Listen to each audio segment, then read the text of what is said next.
Malum artık Kurban Bayramı'na çok yakın bir zaman kaldı. Az bir zaman dilimi kaldı. Haliyle isminden de anlaşıldığı gibi Kurban Bayramı.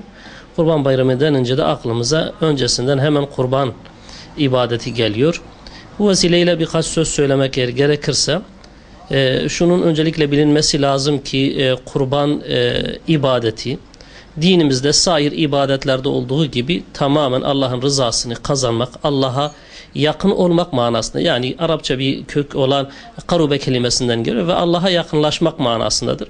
Kurban birçok hikmetleri vardır, yani her ibadette olduğu gibi.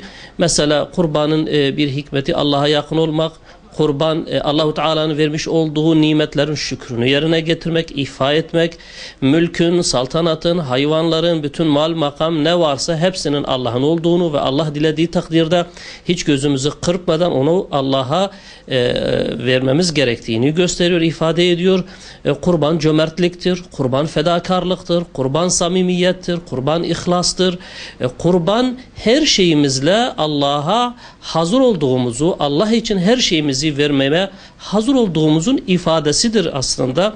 Ve bütün bunlarla beraber İbrahimi bir ihlas, İbrahimi bir fedakarlık, İbrahimi bir sadakat ve bununla beraber İsmail'i bir teslimiyettir. Haliyle biz bunları anlamamız lazım. Kurban keserken İbrahim öz evladını, Hazreti İbrahim öz evladını nasıl veriyorsa gözünü kırpmadan, Hazreti İsmail gözünü kırpmadan nasıl bu teslimiyeti gösteriyorsa biz Müslümanlar da bunu yapmamız lazım. Ama bununla beraber özellikle bölgemiz Şafii mezhebine tabi oldukları için hani bizde sünnettir.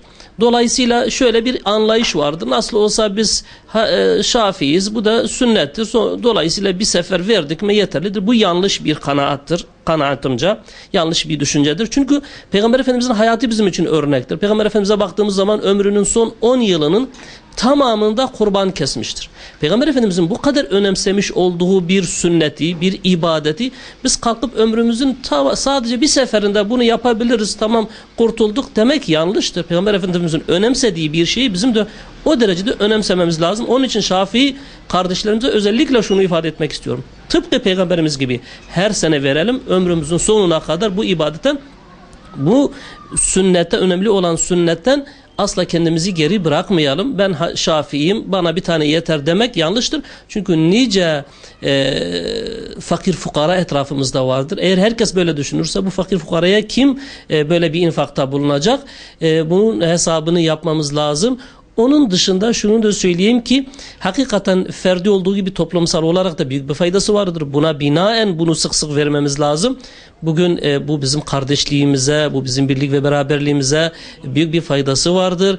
Ferdi olarak da Allah'la aramızın düzelmesine büyük bir faydası vardır. Bu vesileyle özellikle halkımıza şunu söylemek istiyorum. Kurban kesme adetimizi, bu eski adetimizi terk edelim. Yani ömründe bir sefer verme adetimizi terk edelim. Her sene Peygamber Efendimiz gibi yapalım. Peygamber Efendimizin birçok sünneti vardır ki biz günlük olarak belki günde kaç sefer yapıyoruz. Ama öbür taraftan Kurban Bayramı Peygamber Efendimizin 10 yıl boyunca, ömrünün son 10 yılı boyunca hiç terk etmediği bir sünnettir. Oysa biz diyoruz ki biz bunu ömrümüzün bir seferinde yaparsak da yeterlidir. Bu yanlıştır. Onun için bunu tekraren vermemiz gerekir. Bu bizim İsmaillerimizin kurtuluşu için kurban vermemiz gerekir. Ben özellikle bunu altına vurgulamak istiyorum. Hazreti İbrahim kurban keserek İsmail'i, Allahu Teala onun İsmail'ini nasıl kurtardıysa kesilmekten, kanının dökülmesinden, biz de kurbanlar verelim ki İsmaillerimiz kurtulsun. Kurban verelim ki İsmaillerimiz kurtulsun. Kurban kanı akıtalım ki İsmaillerimizin kanı akıtmasın ki özellikle bu son zamanlarda Müslüman coğrafyasında her gün yüzlerce İsmaillerin kanı akıtılırken belki de bunun bir sebebi de budur. Yani biz yeterince hakikaten malımızla kurban, Allah'a kurban sunmadığımız için Allah-u Teala bir ceza olarak bizim canımızla kurbanlarımızı alıyor. İnşallah ona da vesile olur. Onun da bir sadakası yerine geçer. Allah-u Teala hepimiz için hayırlı kılsın. Allah-u Teala önümüzdeki Kurban Bayramı'nda bütün ümmeti Muhammed'e hayırlara vesile kılmasını Yüce Allah'tan temenni ediyorum. Allah hepinizden razı olsun.